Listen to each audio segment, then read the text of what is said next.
Yeah.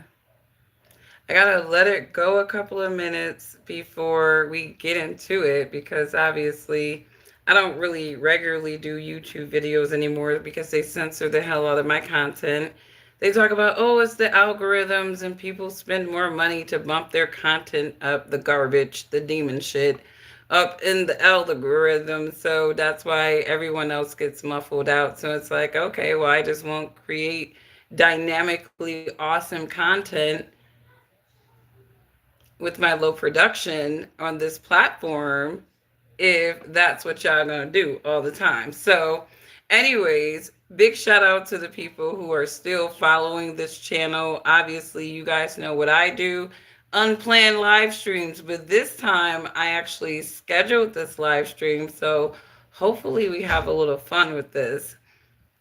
So, let me go find my other one. Let me mute this because I want to be able to mute the live stream as well so I can see the chat just in case we got to get some of these ignorants out that pop into the chat. You know, you always got those little passionately ignorant people who want to come in and just flex their ridiculousness because they're behind a computer screen. All right, there we go. All right. So let me mute this so that as I'm looking at the chat and policing my chat, we can get the ignorance out. So, anyways, you guys, welcome to my live stream. It's been a while. Shout out to the people who still follow this channel. You guys know I'm random. I don't obsess over creating content on YouTube. I'm not a YouTuber. This is a hobby for me. I'm a family person. My family truly comes first. And anything, any expendable time that I may have, I will put into the hobby. My hobby this summer has been gardening, and I grew cucumbers, all kinds of herbs, tomatoes, and I just got into my green thumb hobby this summer. So that really pulled me away from YouTube, which I didn't mind because I feel like a lot of these social platforms are like the devil's playground, and they are designed to create algorithms that distract you and get into your emotions and really pull you away from things that can make you a little bit more sane and rational, like gardening. And I love gardening. Shout out to my people who have a green thumb. Maybe you're starting the process of gardening. Good for you. All right. I feel like it keeps us closer to God and it makes us closer to the way that God intended mankind to be. He didn't intend for us to be in these little systems working under a man. He wanted us tending the earth, understanding how it worked, and being cultivators of our spoils, right? The fruitages of our labor. That is what the Lord intended, but we had to go against that with our little curiosities. But that's for another day, y'all. What's going on, Rashid? I see you. I hope I said your name right. We are talking about Candace Owens and Nick Fuentes' recent interview. Now, I said a couple of months ago that I wanted to see Candace Owens and Nick Fuentes kind of duke it out. They were having some ideological, differences. I noticed it on X a couple of months ago, and I noticed that like the people who are diehard Nick Fuentes, right? They were like, Candace is afraid to debate Nick Fuentes. Candace would, obviously be shown up if she and Nick Fuentes did a debate. I was really interested in that argument. I'm like, well, shit, I want to see Candace Owens and Nick Fuentes have a dialogue, have a debate about this and that. And I understood the timing of the matter. These people were kind of going a little hard on Candace putting Nick Fuentes on her platform. And I honestly thought it was the conservatives trying to set her up. Because obviously, when she departed from the Daily Wire, her little biscuits from them folks, went away. And she had to go about her own business, building her own platform.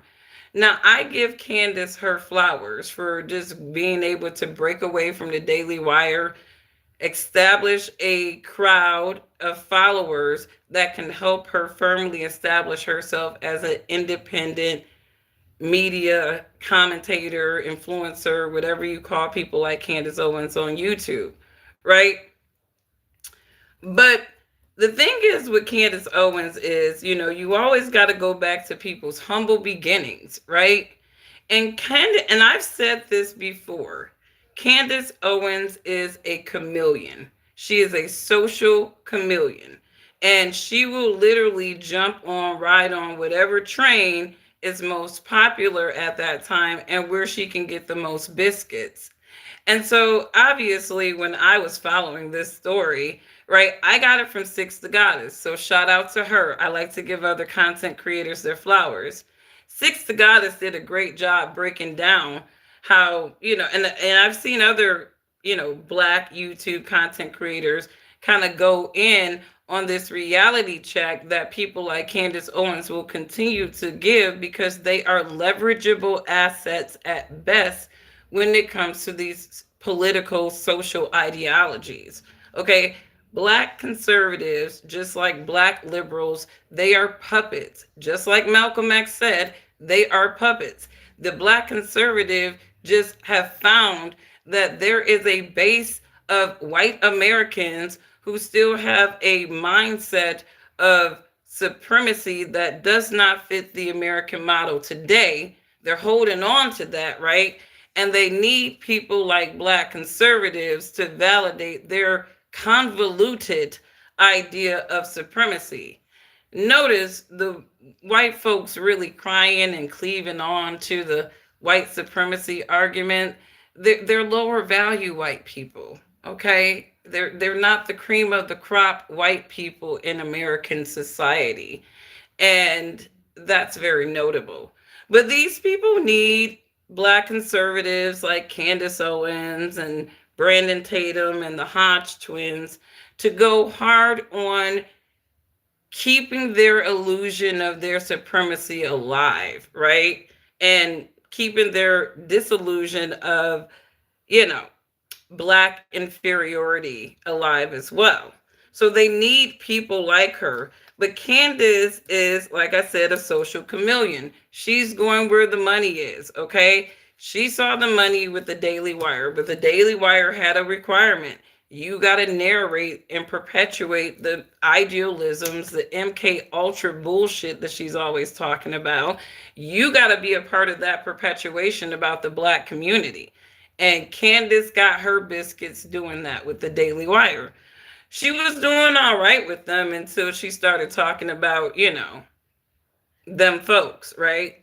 Them folks, those individuals that, support Israel and all that good jazz. She was all right until she started talking shit about them. And then Ben Shapiro, his stakeholders just could not have that, right? She had gotten beside herself as a biscuit mammy on that camp. So they got rid of her. And again, she did well independently, but I was wondering which demographic she was going to gravitate to next. She started doing her black media press runs. Black people still wasn't feeling her like that, but she already had a sweet spot. All she needed to do was just start that Nancy Drew shit that she'd been doing, investigating, deep diving, looking for pedophiles and, you know, you know, exposing, presidents' wives as being transgenders. That's the shit that Candace be on, right? But anyways, Candace, I feel like, was still vying for that conservative audience. She needed to have them kind of firmly established. And it's really difficult to do when you have a segment of people, right, who are kind of theoretically on the same team, even though they kind of hate each other in the Trump supporter camp, right? You have all these different factions in the conservative movement. And a lot of these factions don't really resonate with each other ideologically, right? And so I think this is where I was very interested to see how Nick Fuentes and Candace Owens exchanged, because on a lot of fronts, you would say that they are one of the same mind, especially when it comes to those that they call Jews, right? But, on other fronts, it's like, there's no way that they can ever relate to each other because at the end of the day, Nick Fuentes still thinks he's more supreme than her, right? So I wanted to see a white supremacist, against a black conservative buck dancer. So I looked at the interview, and first of all, it is notable, and Candace Owens has a track record of doing this. She did it with that little, a couple of these little conservative broads that she was on the Daily Wire with, brought them on the show. I forgot the little blonde chick from Canada's name, but she is a sniper when it comes to interviewing people that she don't like. Candace is not really going into those interviews with good faith. She will kind of narrate it as being good faith, but Candace is really going into those interviews to set up, narrate the person that she doesn't like or who have said shit about her in a way. It's almost an ambush. It's an intellectual ambush, right? And so with Nick Fuentes talking all that shit about Candace on a social media platform, basically exposing her for being the black token that she is. I hate to use that kind of language, but when you are a political puppet and you can be paid to denigrate a whole community, narrate a whole community indiscriminately with very little, with next to no bias, right? That's where I don't respect you and I don't care what happened to you and what people say about you. So Candace Owens is one of those people. And honestly, I always look for the fall from grace. And I'm just like, that's what you get for being a demon. And it's like the ones who be crying they Catholic just have the most demonic little tendencies. Why is that? Why is that? But anyways, Candace, right? Debating with Nick Fuentes, she went in there like a sniper. Nick was talking shit about her. The very introduction in this interview tells me that Candace was going to be throwing some slick shade on Nick the entire time. And the thing is with Nick Fuentes is he is not a dummy. You may not agree with the dude's ideological mindsets, his racial supremacy, right? And again, I'll take a Nick Fuentes versus an undercover racist all damn day. Show me who you are. Show me who you are. At least when you know you dealing with a Nick Fuentes, you are dealing with you know exactly what you're dealing with. When you're dealing with somebody who is 100% who they are, unapologetically, right? You got to respect people like that versus people who will fake the funk. Give me a Nick Fuentes versus an undercover racist all day. I'll take his ass all day because I know how to deal with you. All right? You right there on the table. But anyways, she came in there hot, setting him up, and Nick Fuentes gives down low to me. He to me, this is just my opinion. He does give gay conservative dude. I that's what he gives to me. And so, when you get some of these, gay dudes, sometimes they have very feminized emotions, right? So of course, if Candace is slick talking, doing this silent shade to Nick, in the back of Nick's mind, he's like, oh hell no. But he can't appear to be like a woman or whatever. He can't be displaying bitch-like behavior. So he gotta take on the conservative man role, meaning that I'm going to act controlled. I'm going to be rational in my emotions, and I'm not going to let this woman get me out of whack, especially on camera where she can use it. So he was playing it cool. I felt like the conversation was very, very cordial up until when Candace started drilling him on his marital status. I feel like she was kind of throwing shade at dude for being, I guess, Catholic and I guess a practicing Catholic and not being married. And, I think that, obviously this is her trying to throw shade on him so much that she really didn't process how irrational that would be for a person like Nick Fuentes. I remember last year dude had a dude come to his house with a gun. You know what I mean? And again, you can love or hate the dude. I don't really care about your sentiments towards Nick Fuentes. But again, that's a rough kind of life to be living if you got people just showing up to your crib, with guns trying to off you. What rational man would want to bring a woman and a child into a situation like that? And again, Candace is so married to her positions sometimes that I don't think that she can step out of the box to really look at how irrational some of her positions are.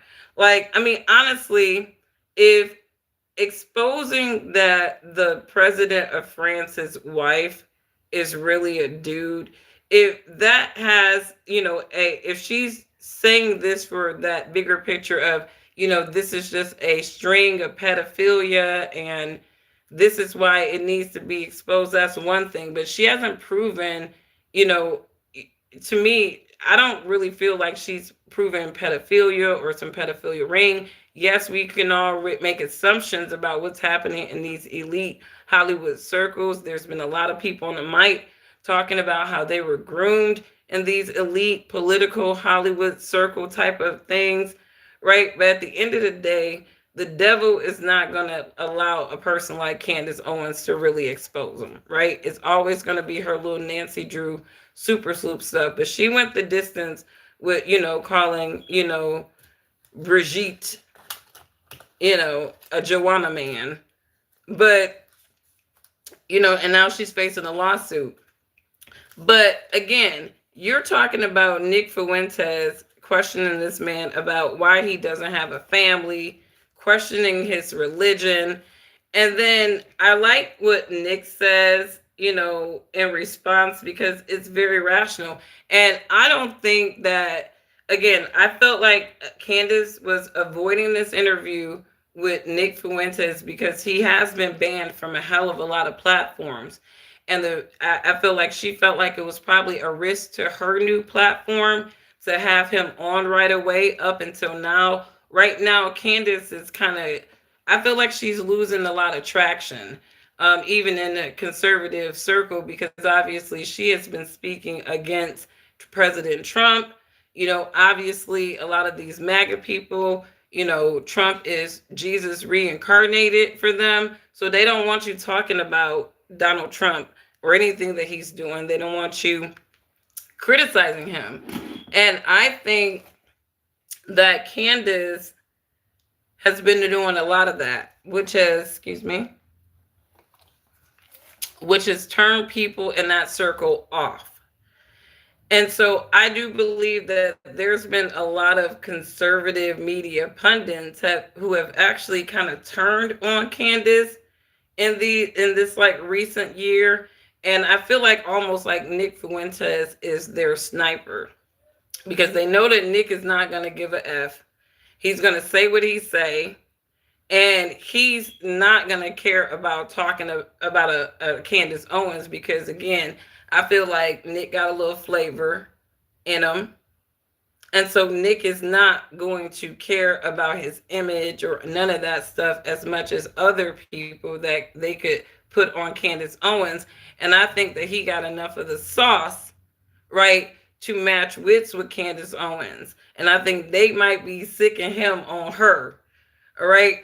But regardless, I think that this was a risk interview that Candace Owens wanted to take I believe it was an attempt to make Nick Fuentes, look a certain way. Because if you even look at the way that she opened that interview, she didn't open that interview on this, positive note. She was just like basically the infamous Nick Fuentes, and here's the reason why you're infamous. And then she's like, now tell me about your early life.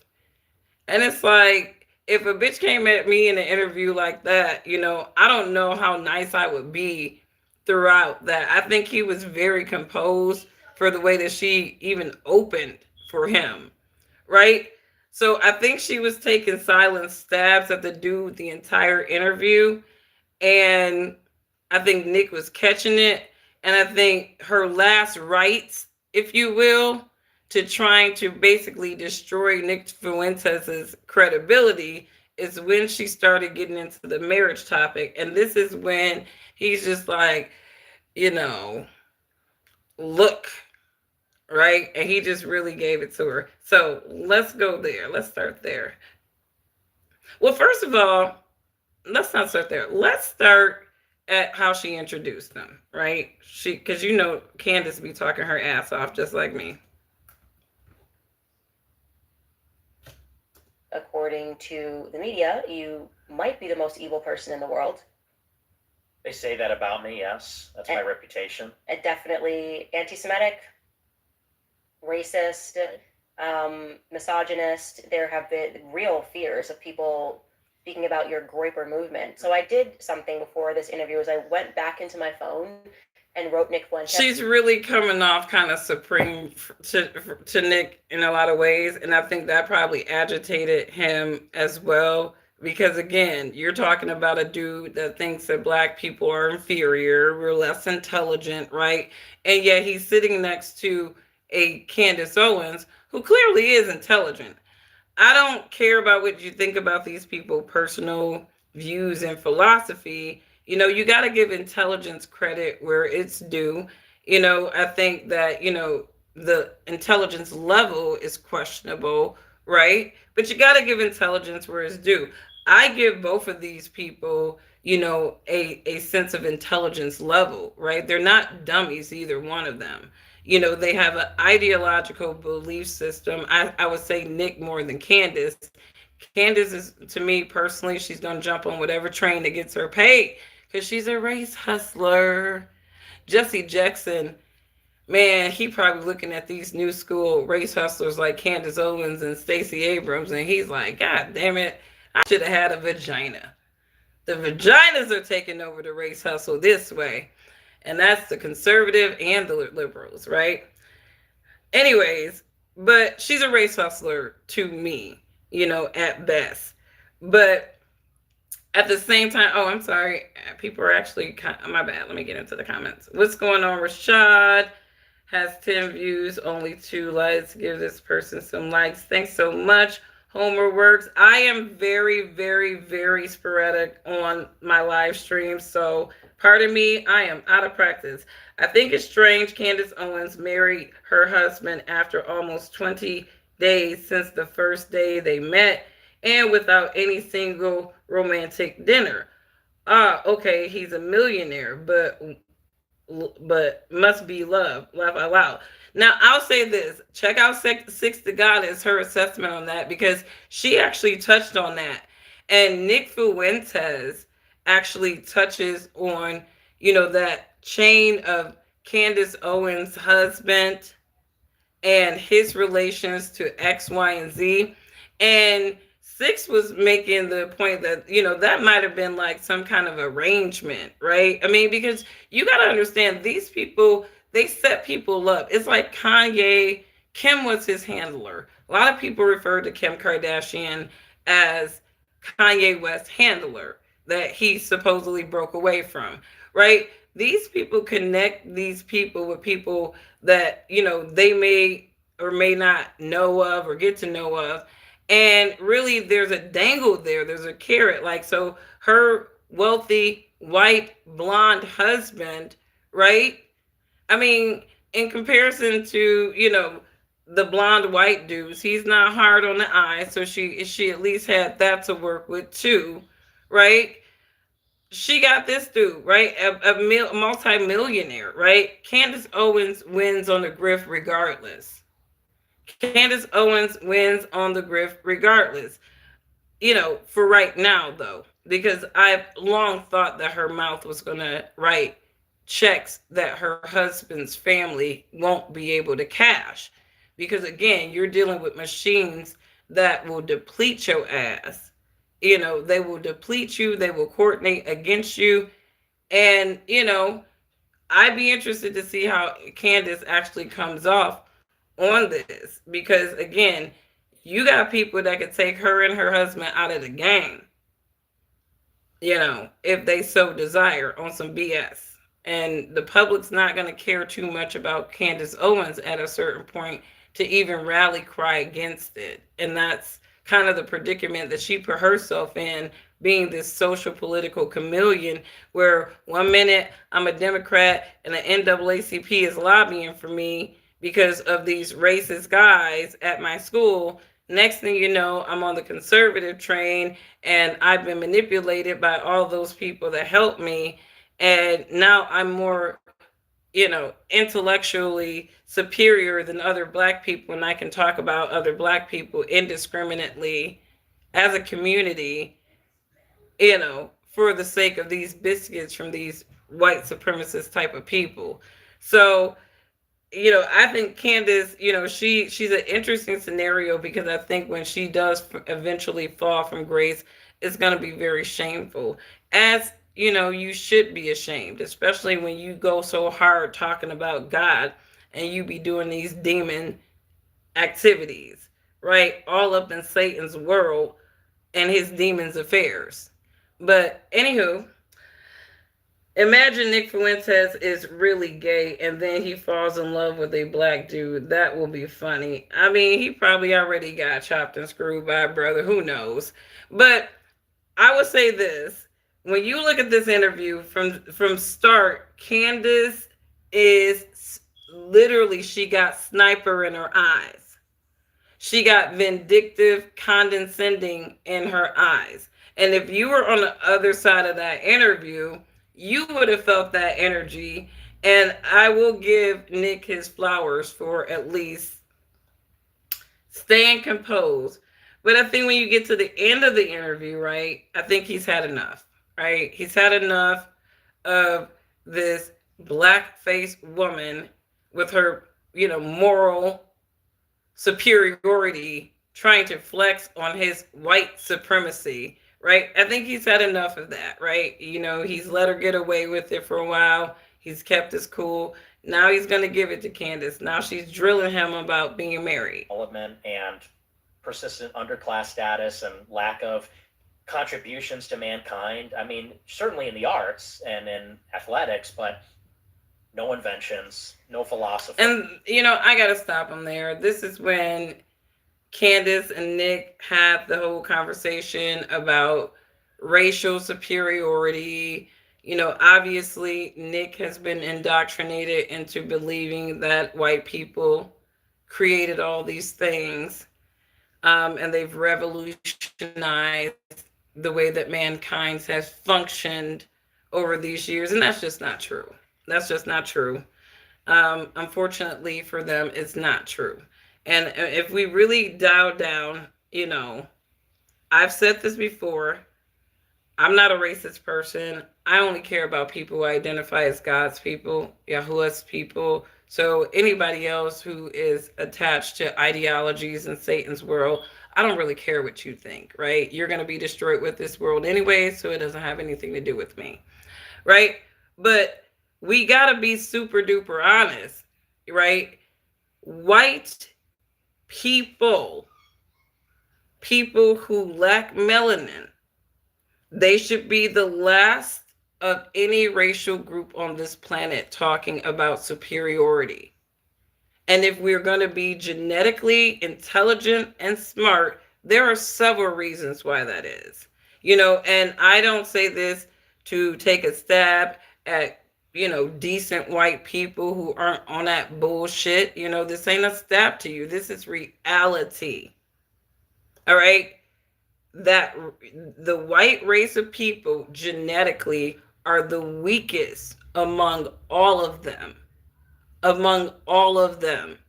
And if real scientists who are not committed to these superiority lies were really on the mic, they break it all down. And a lot of them have, but they get suppressed, right?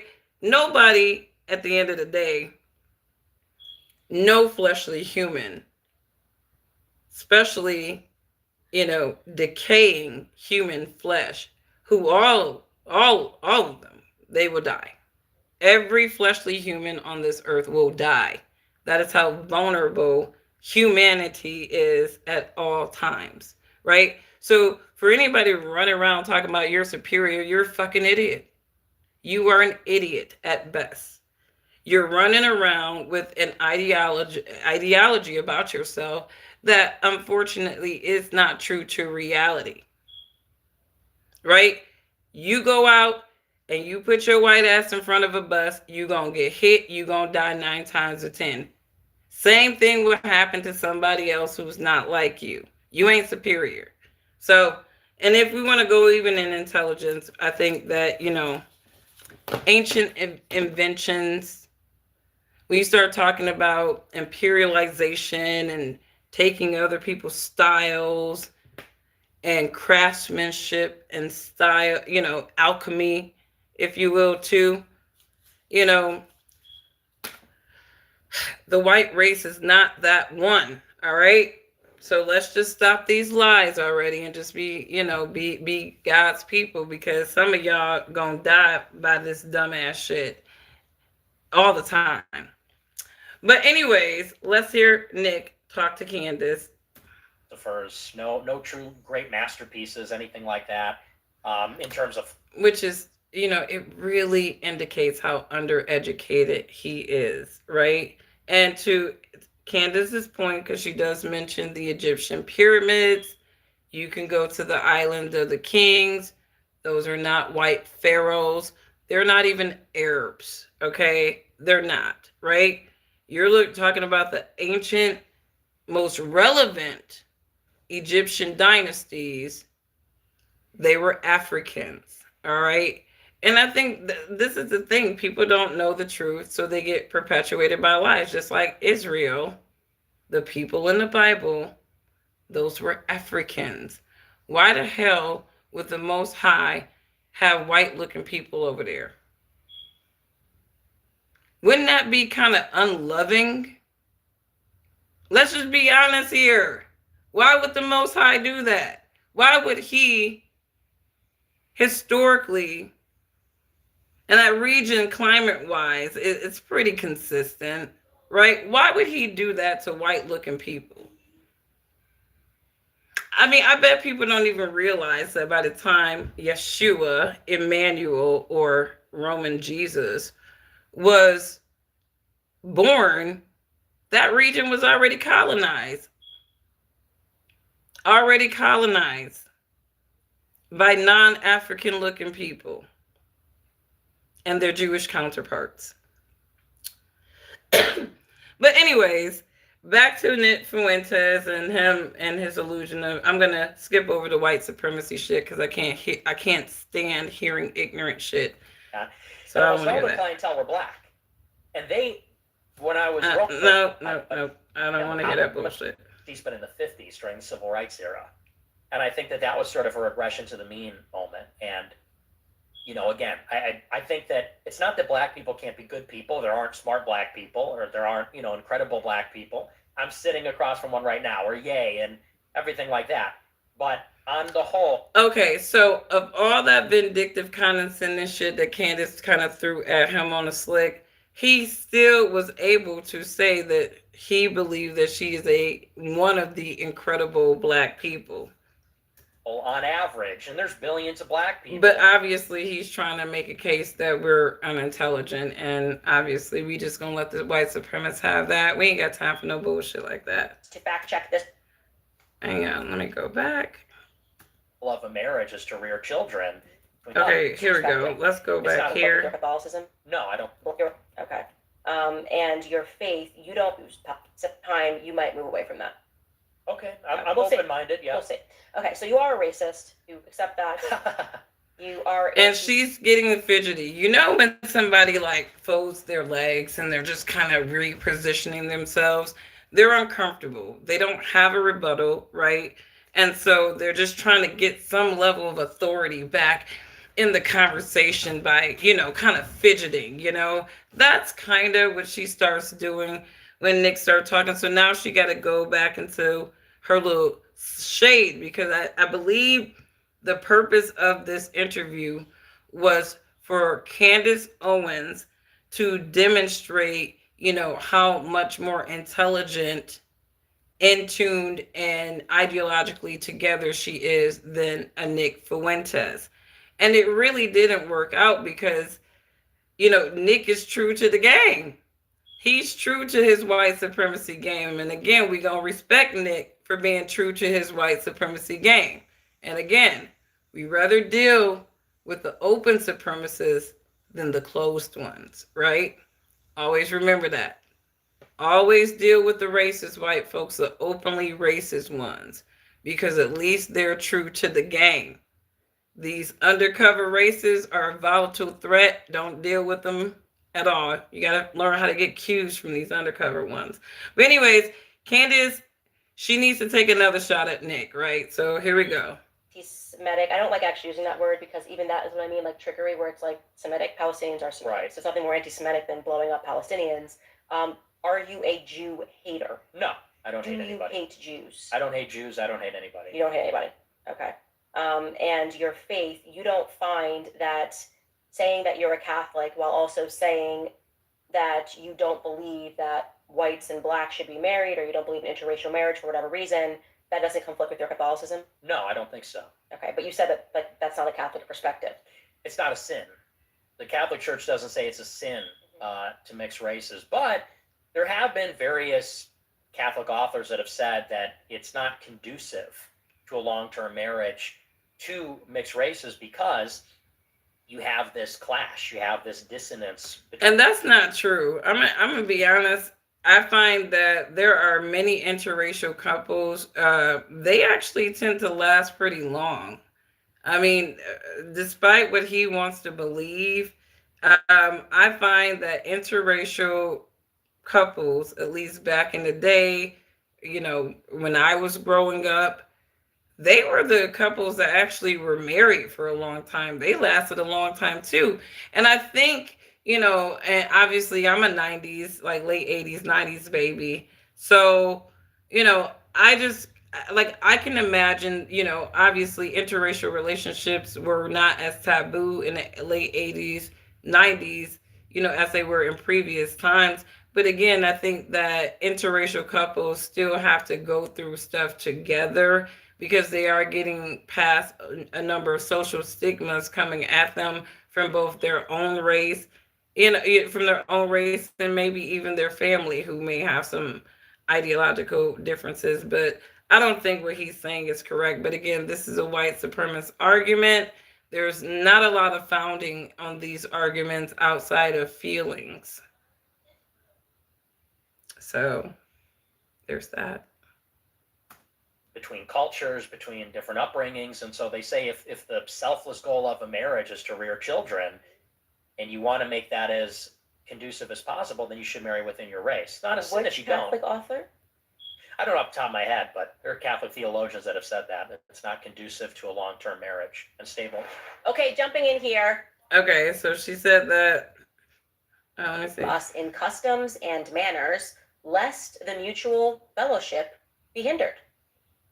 Doesn't say anything about race. I certainly don't disagree with that whatsoever. And so I am not clear on how that could be interpreted as being about race. But again, the only reason I wanted to fact check that is because it's really important for people who are obviously having faith-based discussions to know that that is not a Catholic perspective. All right, let's get back into the conversation. And by the way, the statistics bear this out. And fair More usage, mental I'm illness, just more domestic abuse and mixed race commentating. households. It depends on which one. Some are worse than others. And again, she's proving that, obviously Nick is, a prime rib white supremacist, right? And so when you are debating a prime rib, white supremacist, right? You're expecting for them to be able to come locked and loaded with, all the backup of their belief system, right? And so, Candace is going to fact check, right? Because she's looking for gaps in his credibility. That's what people like her do, because she is not trying to interview Nick Fuentes because they're friends, right? She's interviewing Nick Fuentes because he has viral videos talking shit about her, basically calling her a biscuit mammy for the conservatives. DEI is what he called her. He's been just going in on the black conservatives lately. And I think the black conservatives, they're kind of fighting for their life right now because, right now, the white supremacist segment of America, a lot of those people, not all conservatives are racist, but there's a lot of white conservatives in the Trump camp. They jumped on board because they thought that America is going to be restored to the white man's glory. They don't give a fuck about any other Americans. They only care about the white man and his glory, right?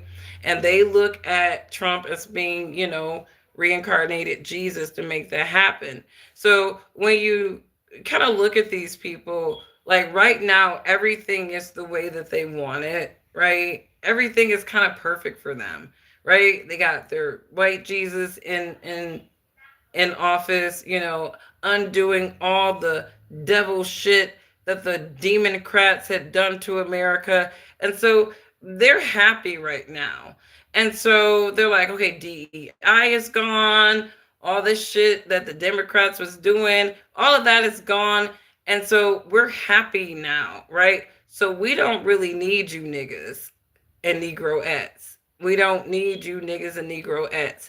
And so the black conservatives, I do believe, are fighting for their lives, right? And so I noticed that they've been going extra hard on the anti-black people, conversations, really showboating the worst of black America so that they can narrate us all indiscriminately as those types of people. They've been going mad hard on that, right? They've been going really, really hard defending their white daddies.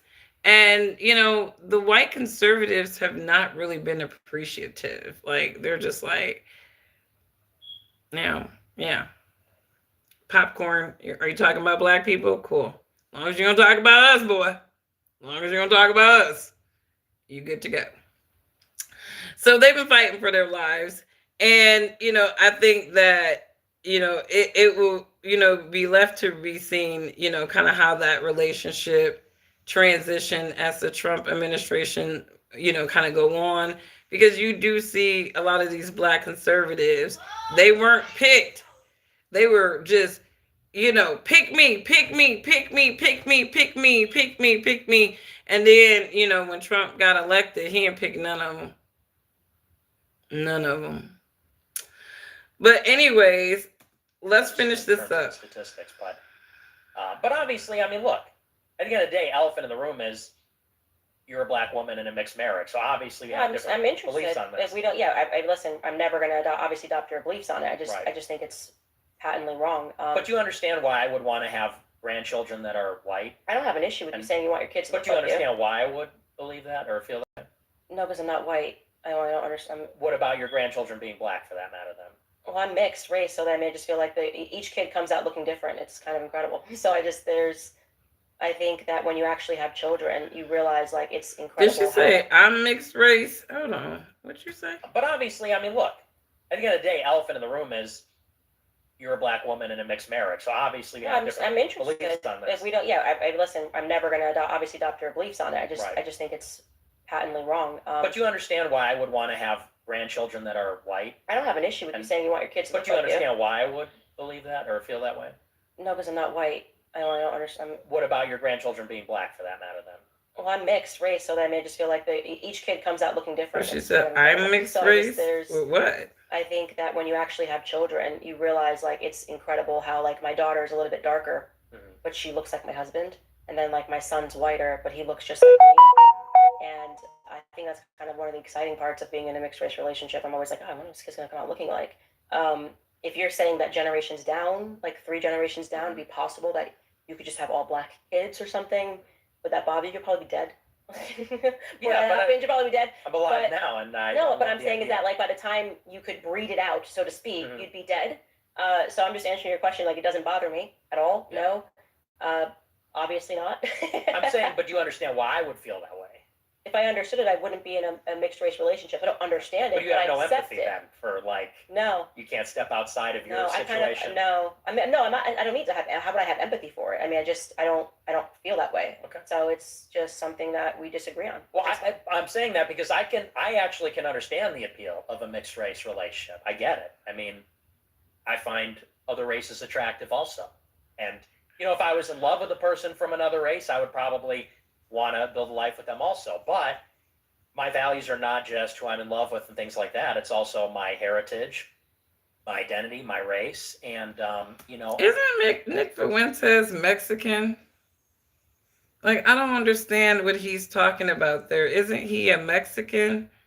I mean, what makes up white supremacy these days? Like, what makes you a full blown, white, supremacist versus a Nick Fuentes? Because he's Mexican. He got Mexican and some other stuff going on in there. So, I mean, the white supremacists are confusing to me because they all over the damn map. It's like, are you a true, full-blooded white person? Like to their mindset, if all your people came from Europe, and like if you can say I can trace my everybody in my family for the most part back to Scotland or England or some European nation or whatever, does that make you authentically a white supremacist? Or is it going to be all these immigrants who really just kind of mix race nation mix like all these times when really nobody is pure? Nobody is really pure. I mean, that's why when you take DNA tests, you see ain't nobody really pure like that. So I'm trying to figure out what's a real white supremacist in America now. How are they defining themselves? Because Nick Fuentes, he keeps talking about his heritage, and I'm like, don't you got Mexican heritage? Which don't like, I feel like it validates some of those conversations about some of these Mexicans that black people can't get away from, that they're not our friends, really. you know they only come together with us when they get treated bad. That's what some people are saying. I ain't saying that. I'm just, that's what some people are saying about the Mexicans. That's why we ain't really, black folks ain't really jumping on the, you know Mexican Lives Matter kind of thing with the ICE thing, because it's like, man, we tired of fighting other people's battles, tired of people tethering on to us, right? And they really think that they're better than us. They really do, deep down. This is kind of the problem with Cardi B right now and Tyler. The industry propped these people, but they needed to tether them to the black culture just to make these folks rather irrelevant, right? They gave braided Tyler's hair, even though she's South African, right? But they tethered her to Black America in some kind of way. Same thing with Cardi B. They gave her a whole black man so that she can tether onto the black culture just so she can make it. And now that black people ain't checking for none of them, they're flopping. But anyways, I like the idea. It is important to me. My parents look a certain way. Their parents look a certain way. We come from a certain place. I like the unbroken chain. And I want my grandchildren and great-grandchildren to have a similar complexion. I want them to have similar hair. I want, because these kinds of things, they echo. We're all connected, not just in time horizontally, but vertically across the generations. And so the idea that, 2 or 3 generations down the line, one of my children bears no resemblance to me at all, it's almost as if we're not related. It's almost as if I never existed. And there's something very disturbing to me about that. And I can understand why people are okay with that, because people have various feelings about race. They say, I don't care about my race or whatever, but I do.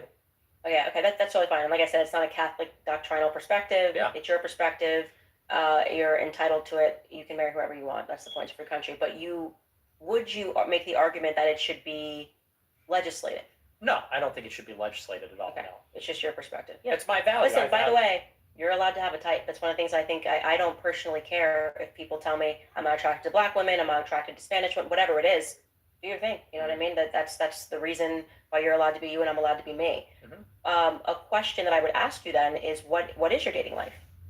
I don't have a dating life. No, she's going to. Do you have a perspective about who you want to marry? Do you intend to get married? I do intend to get married and have kids. So where are you at on that? I'm trying to get prepared for that mentally. What does that mean?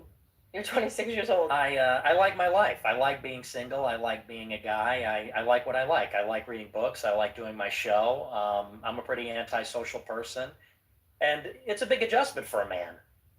to go from having a life where you can do whatever you want, go wherever you want, unaccountable, everything like that, to then you have to be roommates with women and children. It's a totally different lifestyle. And for someone like myself, I'm a pretty eccentric and, kind of out there person. I don't have a regular sleep schedule. I'm awake all night. I'm asleep all day. And my sleep schedule's moving around all the time. I like to go out on drives all the time. The idea. Okay, so he's saying that he don't have a regimented mind to be married, is what I heard. Like that. It's kind of cramping my style, so I'm trying to get over that, I guess. But that's maturing. Yeah, I think you should probably mature on that point. I mean, what? Yeah, I know. You gotta tell me. I know. I want to go for drives. Like that would be something. I mean, if you are, do you attend the mass? I do. Like, do you go every Sunday? I do. Yeah. Okay, so you're like a committed Catholic. Then obviously, like the perspectives on family. I mean, I personally, and this would be me lecturing, but I just feel like you really have no idea who you are until you start a family. And whether that means just marriage, some people who are struggling to have children, okay, fine.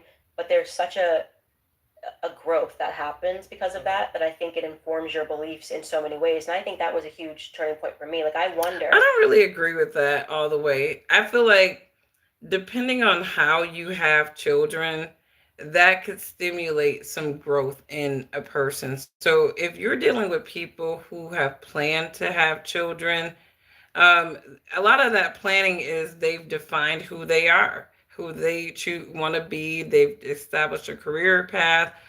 A lot of times, people who plan to have children, they don't need kids to define them. And I hope people, and many people who heard her say that, they're kind of thinking like, oh no, don't have kids so that they can define you. I agree with that. I will say that I agree with her in that when you have children, and maybe it was a point in your life where you didn't expect to have children, and maybe you were a little bit more immature during that time. I do feel like having kids kind of is a reality check for reasonable people, because I know with my kid, when I had my daughter, I'm like, oh crap, it's not about me anymore.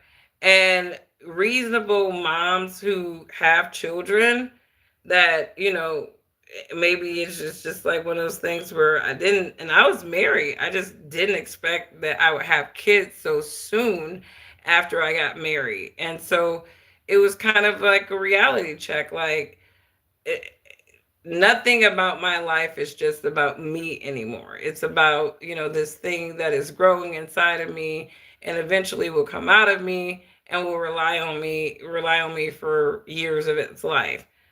That's kind of you finding yourself, to me, in that moment when you have kids, when you come to the realization that you just made a life decision that makes things not about you. And yeah, one of my smoke detectors is dying, I guess, and I need to change the battery. But I definitely don't like the context in which she's talking to Nick right now, because the bottom line is, dude is narrating to you why he is not in a position to have children. He is narrating to you that he is at a selfish point in his life. He doesn't want to be accountable to anybody, right? And he doesn't have the lifestyle to really have a wife and children, right? But, for somebody who is super duper reasonable and rational, they would have just took that and say, I understand that. This woman is actually pushing back on him, because again, this interview is not about getting to know Nick Fuentes or anything like that. It's really, to me, about her trying to poke holes in his whole persona, his whole character, right? And so she's gonna find holes to poke to kind of degrade him and make him look less of a serious conservative than she is, who did everything by the book. I got married. I have kids. I'm this wife to this millionaire husband. I believe in traditional values. But at the end of the day, you work way, way harder than any conservative woman that is being kept by a man.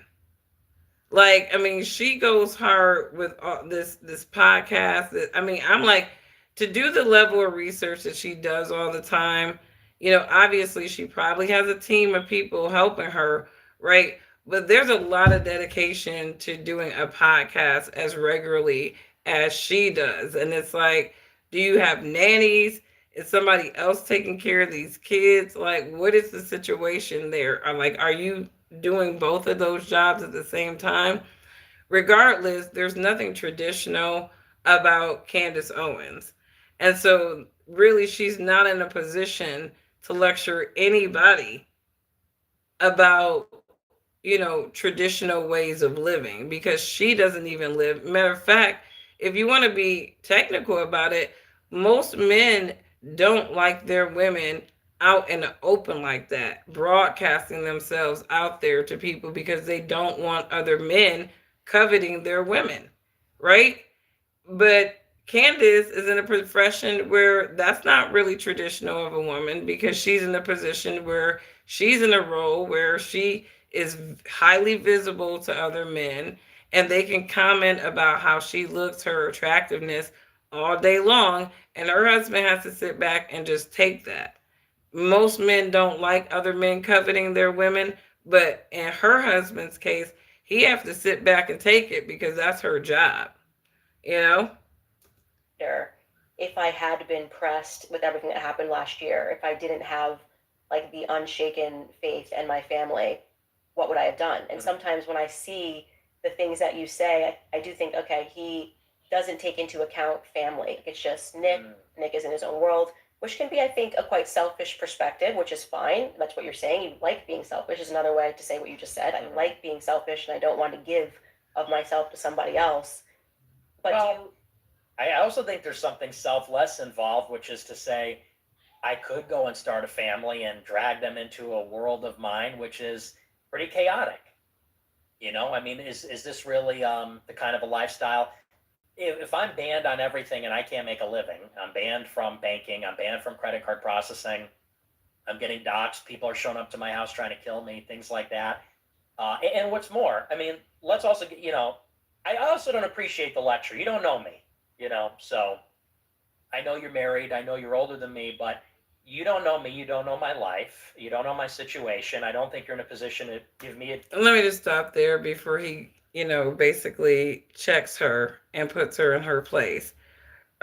He's right, right? Again, he already gave her reasons why he did not feel like he was in a position to have this traditional marriage and family yet in this life. I think he's 26 years old, right? He's narrating to her all these reasons, but Candace came into this interview to set dude up, to throw shade on him. So she's pushing back because she's really trying to throw stabs, in my opinion, of his conservatism, how conservative, how influential he is as a conservative commentator, and is that influence really merited based on these idealisms of conservative value? Even in the Bible, they encourage men to be single if it will help them focus on their ministry. And so there's really theoretically nothing wrong with Nick Fuentes deciding to stay single, right? Especially if, number one, he doesn't feel like he's in a position, but also because there's really nowhere in the Bible where it says you absolutely should get married. It tells you about the parameters around marriage, right? But it doesn't say in the Bible, go and get married and be happy, right? Because some people's pathway may not be marriage. Some people's pathway may be a ministry or something like that, right? So the fact that she's pushing back on dude, you already know Candace came in this interview to be condescending to him. And here's his breaking point. Me advice, especially as a woman, honestly. Like, roll that back. I know you're married, I know you're older than me, but you don't know me, you don't know my life, you don't know my situation. I don't think you're in a position to give me advice, especially as a woman, honestly. I don't think women, this is something in the right wing, we say we're anti-feminist, and then women go around telling men what to do, who are not their husbands. And, I don't really buy into that ideologically, but that's besides the point. My life has been tomorrow. And that's true. Nick Fuentes is not her husband. He did not solicit a recommendation to her about his marital status, her opinion about it. She is just literally going to town talking about this guy's personal situation, making assumptions about it, trying to throw stabs on his faith and his belief system because he's not married, right? And this is even after dude narrates to her why he didn't want to get married. And he's just like, look, stay in a woman's place, Candace. Like, enough is enough. We tired of your black ass being a face for the conservative movement, anyways. But now you are so biggity and uppity that you think that you can sit across this room and tell a white man that he should be getting married and he's selfish for not being married, right? When he's saying that he feels like it's selfless because his life is chaotic. And if Candace is a reasonable person, she would definitely have received that and moved on. But no. Tumultuous from the very beginning. From the time I turned 18, people were coming for my neck and trying to get me, and I was kicked out of college. And then, once you're branded as an anti-Semite, before it became cool or popular, can't get a job, can't make a living, get banned from PayPal, all this kind of stuff. That's a very difficult environment to try to have a dating life. What do? I go out on Tinder, I go to a bar, and I say, hey, I'm a neo-Nazi Nick Fuentes that the ADL is writing articles about every day. I'm going to start a dating profile on Tinder. People are going to screenshot that, mess with me in all kinds of ways. It's a very difficult predicament, actually, for me, because I took on basically a huge sacrifice at the beginning. And I don't know that you really appreciate that enough. I think that you're somebody who, you had a career in politics for as long as I was fighting a battle. You were at Daily Wire with a contract. You're at Turning Point. You're making good money. You're doing book deals. You're part of this thing that I'm criticizing and paying a very heavy price for at a time when no one's saying those things, when it's very unpopular. And it's not to say that I'm a victim, because I did it willingly and I love it and I would do it again. But it is to say that, you and I have lived very different lives. And, it's easy, I think, for you to say you had your husband, have your kids, you got your ducks in a row, made quite a bit of money, then you discovered the truth. And then you went out on a limb. And it's not to say you didn't make sacrifices and it wasn't a risk. And it paid off. You're doing great now, and I congratulate you. But with me, there was no calculation. I mean, I almost want to say I was 17. What's your excuse? I was 17 and I woke up and I went balls to the wall, bucket of ice cold water, as you say. I made a lot of enemies, and maybe that wasn't wise.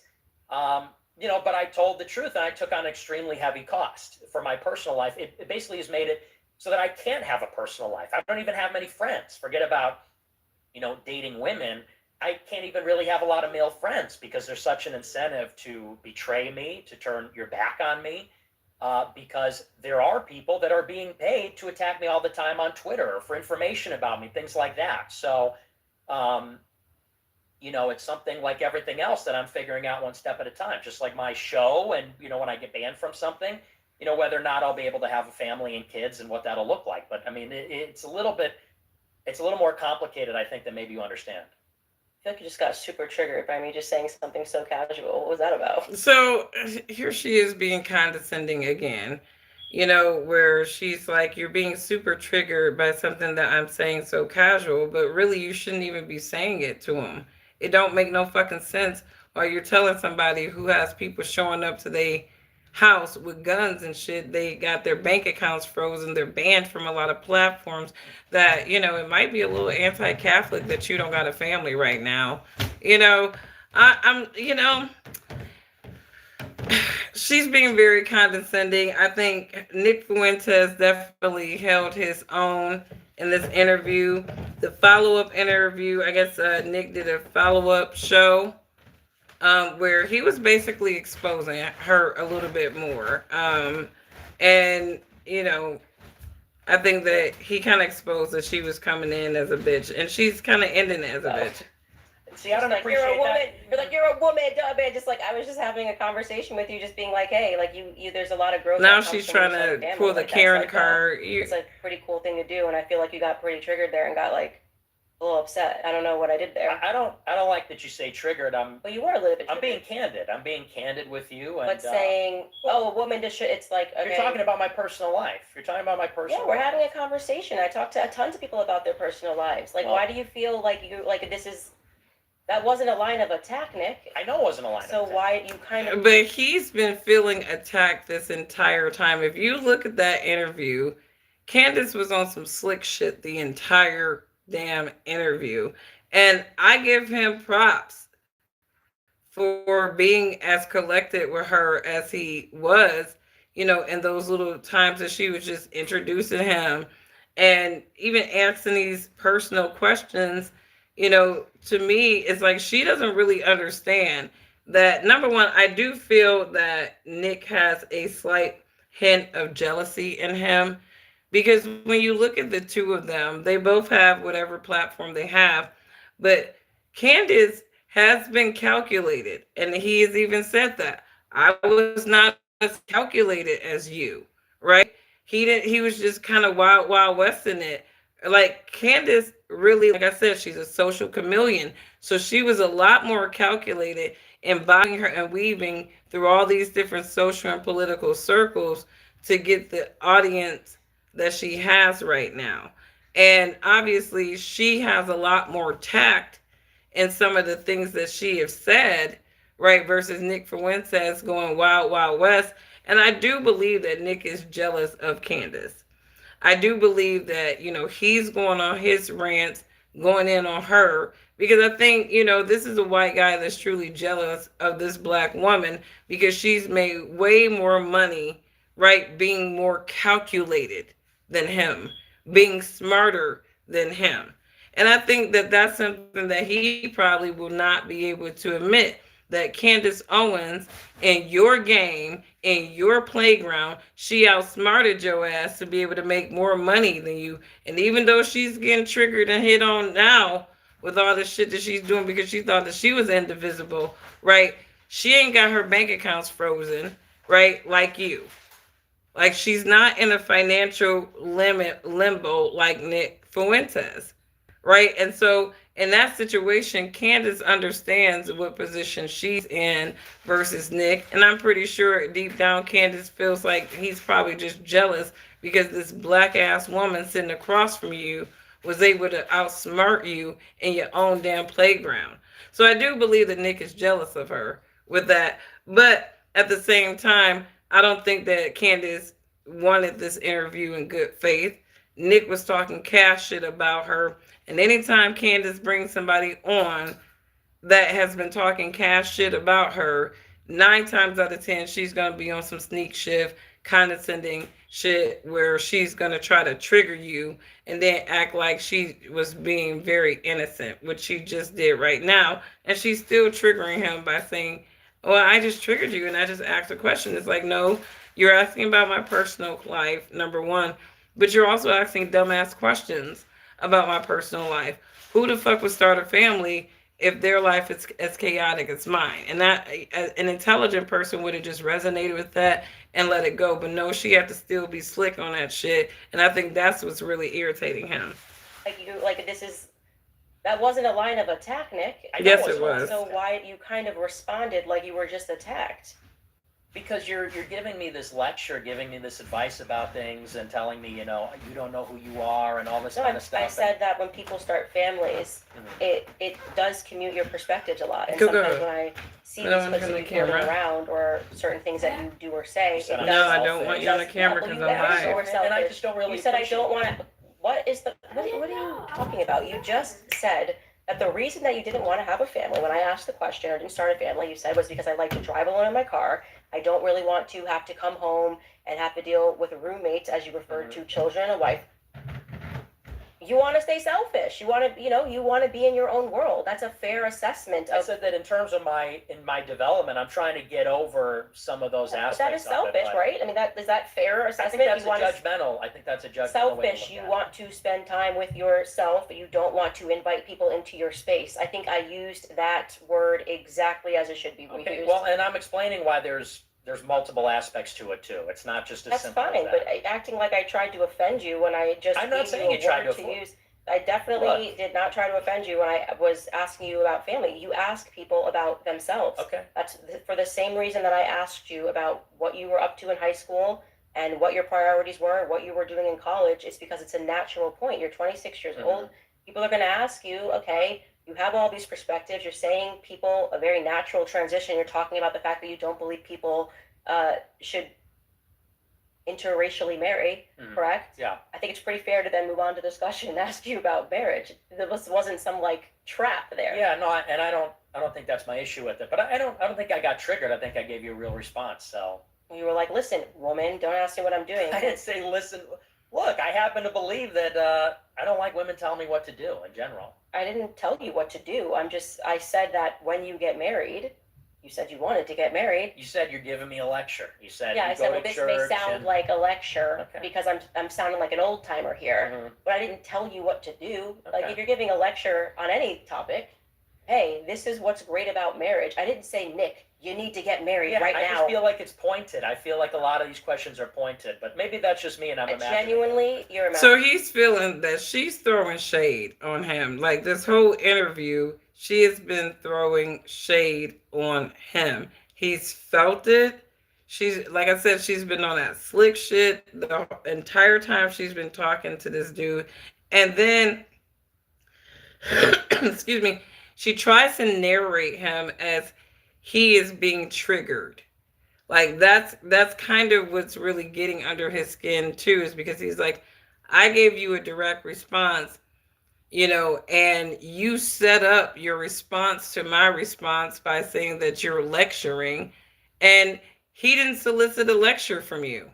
And I think that's where she's missing the point. The reason why him as a receiver of what she was saying is offensive is because then nobody asked you to lecture them. Nobody solicited your opinion about, the values of being married, especially after dude just already told you why he don't want to get married. So the vibes that Nick was getting from this interview from her was, to me, spot on. Candace knew exactly what she was doing. She knew exactly what she was doing. This is what's great about marriage. I didn't say, Nick, you need to get married right I now. I just feel like it's pointed. I feel like a lot of these questions are pointed, but maybe that's just me and I'm They're imagining. throwing their shade. You're imagining it. I don't think anybody watching that is going to be like, that was a setup after he talked about interracial marriage for her to ask him his perspectives on his own life and what if he's dating people. To be honest, if you want me to psychoanalyze that, I feel. Well, I don't, but okay. feel free. Yeah, I feel free. Thanks. I feel like I do think you got a little bit triggered there, and I think that towards the end of that triggering, you kind of got to the main gist that because of your life, it's difficult for you to actually establish real world connections with people because there is the Nick Fuentes caricature, and there's probably a little bit of pressure for you to maintain the Nick Fuentes caricature. I don't know that you feel that you can have, go out in the real world and have friends and go out in the real world. And like you just said, I can't really get on Tinder and be like, I'm Nick Fuentes, have somebody screenshot it, and then it becomes a thing and people are making fun of you. Like, I think that's a real understandable answer, but I don't think you had to knife me to get to it. I didn't knife you. Well, what did I knife you?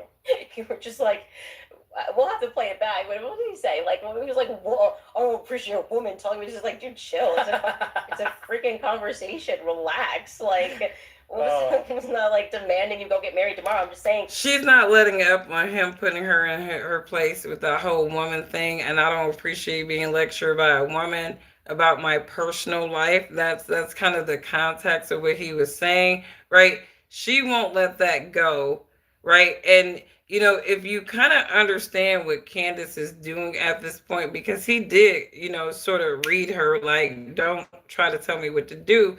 What she's doing now is kind of emasculating him, right? She's going in for the slick emasculation, right? Because it's almost like when you have a woman where a guy just, kind of told her, read her the truth, and they, being very straightforward and logical, right? Without the emotions. And then she's like, well, you're triggered. She's making him more emotional in his response than he really was. And even with his response, like, I think he was just irritated because it's like, I'm a white supremacist, Candace Owens. Like this is, if I can imagine what Nick is saying, so the last thing I want your black ass doing is lecturing me. And here you are trying to slick lecture me, and now you're trying to slick lecture me about my relationship choices. And you're calling me selfish, and I tell you why my decision is more selfless, and you're still pushing the buttons. So I don't blame Nick Fuentes for going off on Candace Owens after this interview because and basically calling her out for her little bitchy behavior in this interview because it was a kind of a bitchy interview. She really set this dude up to come in and diminish his character. And I don't think she really did that. If anything, I think she kind of hurt her own credibility a little bit. I think if you get married, a lot of your perspectives are going to be a little bit different. Especially having a I'm kid. sure that's true. A kid just completely changes the game again. It's like I'm a sure whole nother level. And, families I don't think I got triggered, but a little bit. maybe. Okay, so any questions that you want to ask me since you talk so much trash and you're finally face to face with Candace? Honestly, I'm an open book, so you can ask me anything. it is really cool meeting you because I've seen you around forever, and I am a fan.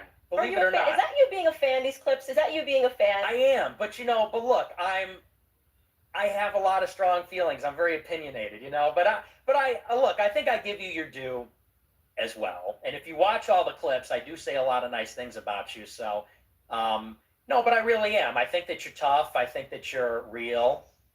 I think that you're a little coy. You could be a little coy and you could be a little passive aggressive, but I kind of like that. I kind of like this.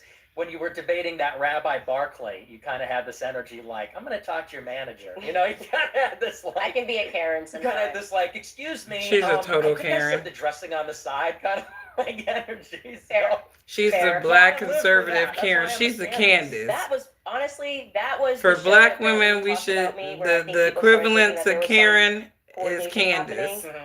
And the clip was very funny, by the way. Yeah.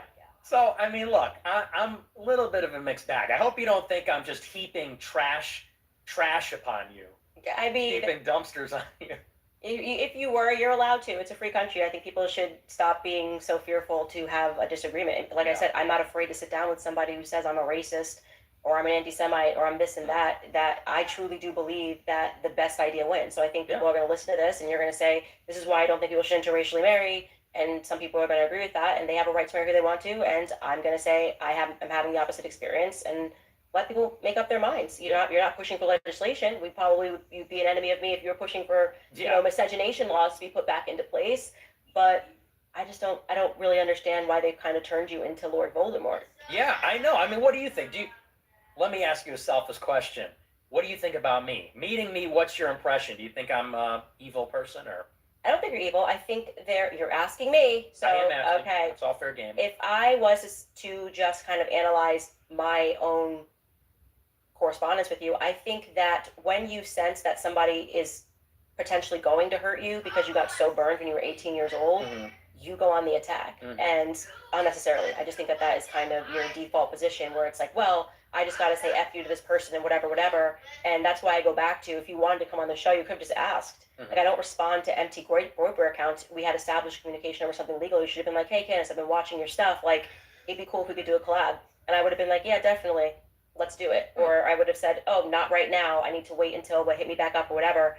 I think because you got kind of pigeonholed, which is necessarily happened because you got banned everywhere. Like, obviously, you're just going to be like in the pocket of Cozy TV and getting that feedback from other Groypers. I don't know how Cozy TV works. That sometimes you can internet a little too hard. And everybody's guilty of that. Like, you can be so entrenched in the comments that you kind of think that this is the perspective and this is why somebody's doing it. And I think that you assign evil sometimes where there really is just disagreement. And that you also feel like the world owes you something for being canceled first. I didn't do it to you. I had no idea it was done to you. While I was at the Daily Wire, I had no idea it was done to you. Truly, and I'm saying this, it was that conversation you had with Jeremy Boring that made me aware of your story, and I thought it was crappy. So I was being sincere when I said to Aiden Ross that he needs to decide what he wants to do now, because people didn't know. No one was trying to, like, they're just like, I don't know who Nick Fuentes is. Everybody says he's a white supremacist. Like, I'm not going to just suddenly pick up the phone and try to learn everything about this guy. It doesn't matter to me. It doesn't impact my life. And I don't think the world owes you anything. It happened to you for a reason, and just you guys just try to make the best of it. Yeah. No, and I agree. And I think that's a fair criticism in the sense that, at that time, a year ago, when you said, you weren't going to have me on for this or that reason, I'm being honest with you, I didn't believe you. And I'm, not to relitigate the whole thing, but that's why it made me so mad. I felt like you weren't being forthcoming. I felt like you were avoiding me and making excuses. And you're right. In my whole career. Okay, and that kind of closes it for me. So, in a nutshell, watch the interview if you're interested in seeing these two sad people go back and forth about some bullshit, because their whole all of that shit is weird to me. But I will say that this did not go well for Candace, in my opinion, because I think that, again, these black conservatives are really fighting for their white audience right now.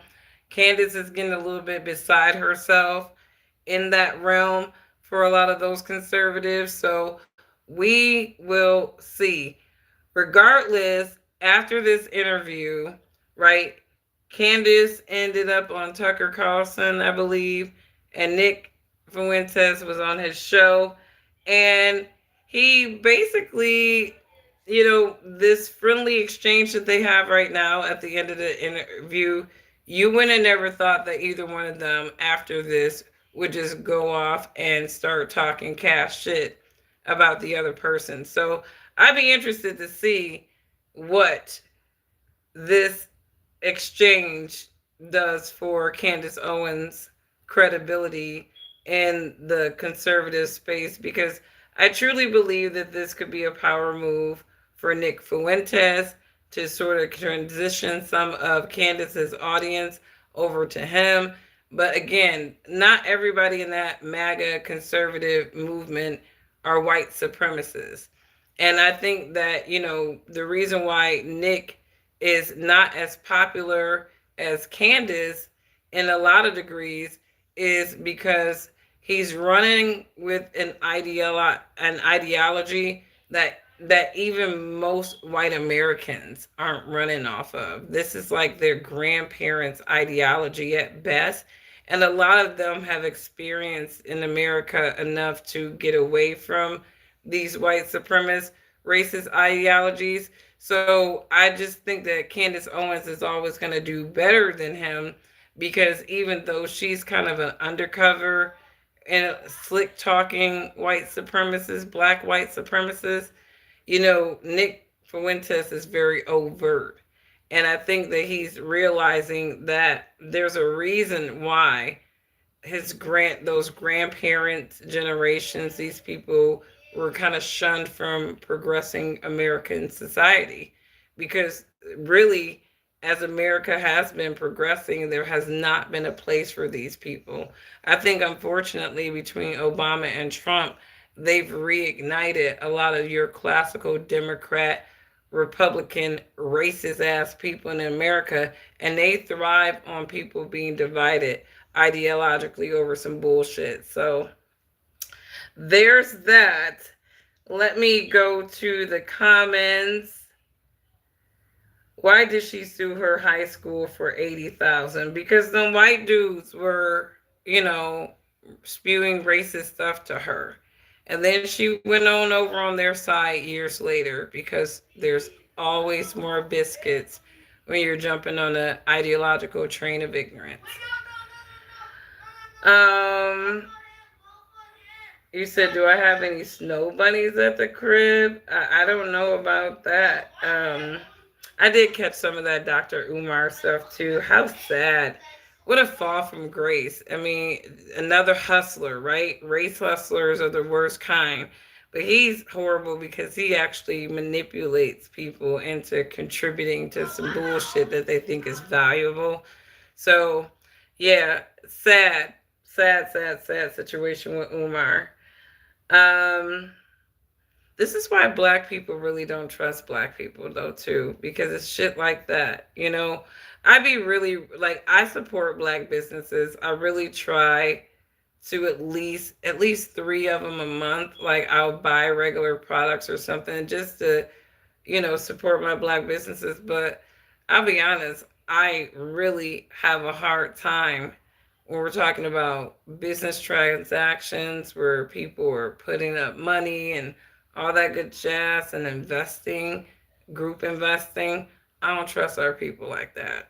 I really don't. I don't really, you know, you know, I'm I understand why a lot of black people will never build together. I understand why a lot of black people will never ever build together, right? Because you got too many snakes in the grass, you got too many self-interest people who are not going to do right in some kind of way. And that's the sad reality, of some of our people. And I say some of them because not all of our people are like that, but it's really hard to find the best collaborations because I think, black excellence, black togetherness, black people working together in America is just, it's an illusion. Everybody's out for themselves. Everybody's out for themselves, right? So, anyways, thanks for tuning in. Let me know what you guys think if you caught that Candace Owens and Nick Fuentes um, sort of interview, I guess that was. I was kind of waiting for it. Again, I felt like Candace in the beginning was nervous to do it. I think she was doing it because it was more of a risk to her platform versus being scared to openly debate Nick. But I think Nick being ignored by Candace, especially when she transitioned out of the Daily Wire, I think that that did put him in his feelings because it's like, you ain't got nobody too. They're kind of backing up against you. Let's give each other clout, right? And Candace proved that she didn't need Nick Fuentes to continue her clout chase. Matter of fact, she had firmly established herself so well at the Daily Wire, which is what a smart person would do, that she actually could go off from the Daily Wire, take a lot of their subscribers with her, and start her own thing. And again, when we want to talk about the argument of white supremacy, I think that that really burns people like Nick Fuentes more than anything. That black woman was in your damn space on a race hustle just like you and came out making more money than you and even got herself a rich white husband in the process. And I think that probably hurts Nick's feelings because he ain't got no rich white wife to fall back on after they done froze his accounts and limited the ways that he can make money. He's fucked. He's fucked, right? And I think that that's the point he's trying to make with Candace. We're not in the same boat when it comes to cancellation and all that bullshit because you definitely have a strong plan B if you don't fuck it up because the Macrons are coming for Candace Owens plan B, right? Because she keeps calling that man's wife a dude. And she is doubling down on it too. Candace needs to stop playing with these people. Like she really wants these people to sue her so that they can have a show called like what is it? A discovery, right? The girl is just, and how is her husband tolerating this shit? You know that Candace Owens married a beta male, because what man is going to allow his wife to put their financial picture in danger or in jeopardy, right? Because she want to be on some old internet Nancy Drew shit. Like her husband is a beta male at best, because there's no way, and she's not a traditional wife. There's nothing traditional about Candace Owens.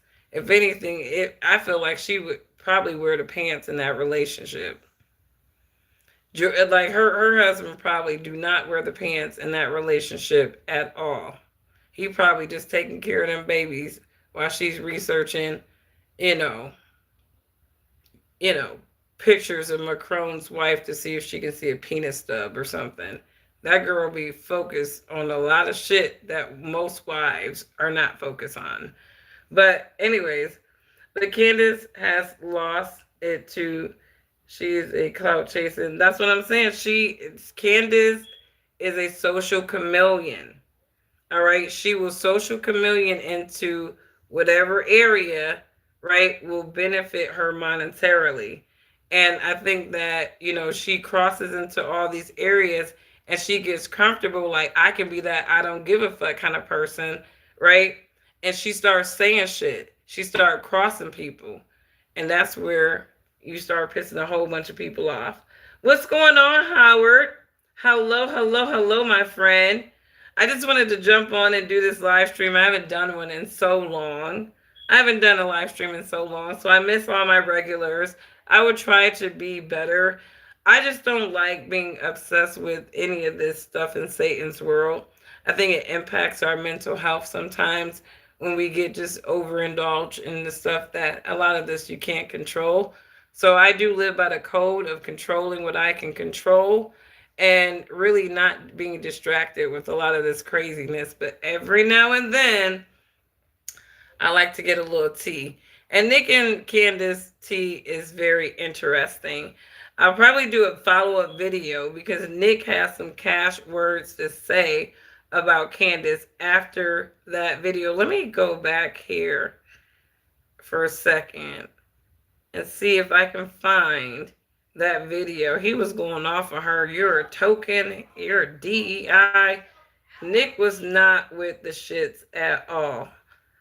Let me go to Sixth to God, and then I gotta put my kids to sleep. Back to school. Back to school. Extremely difficult. All right. Sixth to God. Trying to take them down. Not only is that. Let me go here because Nick. Let me go towards the end where she shows Nick talking about the follow-up conversation here. With a real Nicky boy acting. So that's why I don't know. He's just not jarring to me. I expect this is part of your self-preservation. There is no equality with us, if we're being honest. There is none. So I get it. So this is a you are a diversity hire. You are a DEI hire. You pander. And she thinks she's some kind of boss bitch. Yeah, you're a bitch, but like you didn't get that way because you're a super smart boss. You got that way because you're super bitchy black token. Like, it is what it is. So I don't know that anyone's ever told her that, but that's the obvious. And I'm kind of done with all the Uncle Toms. In a way, I'm done with all the Uncle Toms. I'm done. So Nick Fuentes is tired of all them Negroes, those buck dancing black conservatives, right? He's tired of Jason Whitlock. Jason Whitlock. He's tired of his ass too. He's like, we know that you're only saying this stuff because you want to get brownie points from white supremacists so that they'll give you money, right? And there's some white supremacists that are going to pay these dudes. I don't think black conservatives, to be honest with you, I've been thinking about this a lot. If you're going to be a token, right? If you're going to be groomed to be a token, there's more money being a black liberal token, okay? The money is not really on the black being a black conservative from these conservative people because again, they're conservative. They ain't really gonna be spending money on your black ass like that. Like they gonna just be tuned in. They're gonna be popcorn, hell yeah. But I don't think that none of these black conservatives are really making the money that these black liberals are making, okay? That's where the real race hustle money really is. If you're a black person, just to put you guys on game, not advocating for race hustling. I hate it. I abhor it. But if I just have to do it, right, I'm going to be a black liberal, okay? I'm going to be a black liberal race hustler, right? Because 80% of Jewish people, they vote Democrat, right? And I'm going to be on the train of Israel and all of their emotions because that's where the money is, okay? If you're an American race hustler, you better be on the side of Israel, right? Whatever the race hustle is strongest on the side of Israel, that's where you're going to make the most money, okay?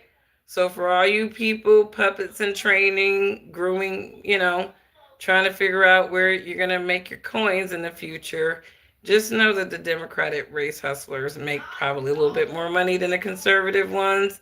So it kind of pays to sell your soul to them. You know, it's not necessarily advice, it's just more of an observation, if anything. So don't sell your soul. Don't sell your soul to nobody. But if you're going to be a political puppet, it's actually better to be a Democrat puppet. And this is just really what it is. All right, just ask Al Sharpton on that. That's right. Stacey Abrams. Look at all these Democratic puppets. Black women, right? They have their spout. Now, the Democrats, they will only let you shine for so long, right? On their side, being their puppet. But as long as you like play ball, right? They gonna like, hey, we need somebody screaming about racism and black women protect. Get the ball headed bitch. What's her name? Ayanna Presley. What's the girl, the lady? Look like, get her. And she gonna scream and yell and just preach about the black woman's threat and everything. And every time she get about 500 likes, that's probably gonna be like a G for her, right? They need them. You can make a lot of money. Dang. Honestly, if I were to sell my soul, I think the race hustling politician role is there. They you can walk in with a net worth of about 250K, walk out with a cool 5-6 million. Not a bad stint, not a bad stint. Not bad for 2 to 4 years of exaggerating reality so that you can narrate a whole group of people as victims. Not bad. Anyways, let's see what we got. Yes, you heard my fire alarm. One of the batteries are dead. This is the story of my life. They're everywhere. They are everywhere. When I change one, all of a sudden I'll hear another one chirping. There's about 3 of them in my basement.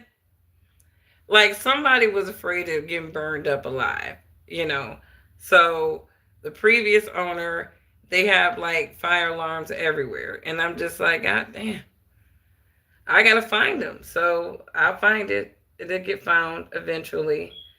But anyways, let me get out of here because I didn't expect to be on this long, right? But who do you think won that debate between Candace and Nick? Who do you think really showed their supremacy? Put a 1 if you thought Candace pulled up the flex on Nick. Put a 2 if you think that Nick held his own and he was actually able to, reveal Candace for the condescending bitch that many of the white guys in the conservative movement feel like she is. So let me know. And if you miss this live stream, as always, it's going to be on the replay tab. You can go ahead and catch it. If you did content like this, feel free to like and subscribe. Let me go back and see. There wasn't anything else that I really wanted to talk about, outside of this. I didn't really talk about that Beyonce bullshit with the jeans ad because, again, American Eagle is like, look, advertisers are like, guys, listen. Right now, the conservative thought is there. The white supremacist, there's a whole demographic we can tap into, and we can do some racism stuff, and we can geek up the white demographic of America, just like the Democrats tried to mobilize all their emotionally irrational people during 2020 with all the racism and the transgenderism and all that stuff that they were force feeding. Now you have advertisers like, well, people were tired of that, so let's give them what the conservatives want. But they're placating into the white supremacy mindset.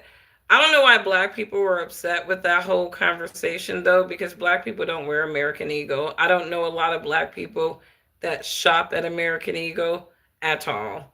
So I mean, I don't get why, if you got pride in your white ass skin, have pride in your white ass skin, right? If that is the essence of your pride, your skin color, right? Not your character, not how all the features make up that white ass skin or black ass skin or whatever skin color you have that makes you think that you're superior, right? I mean, if your skin color is what makes you proud, you're a loser. You have not actualized or developed yourself in any kind of way that you cannot be proud of yourself outside of being a color scheme. A color scheme.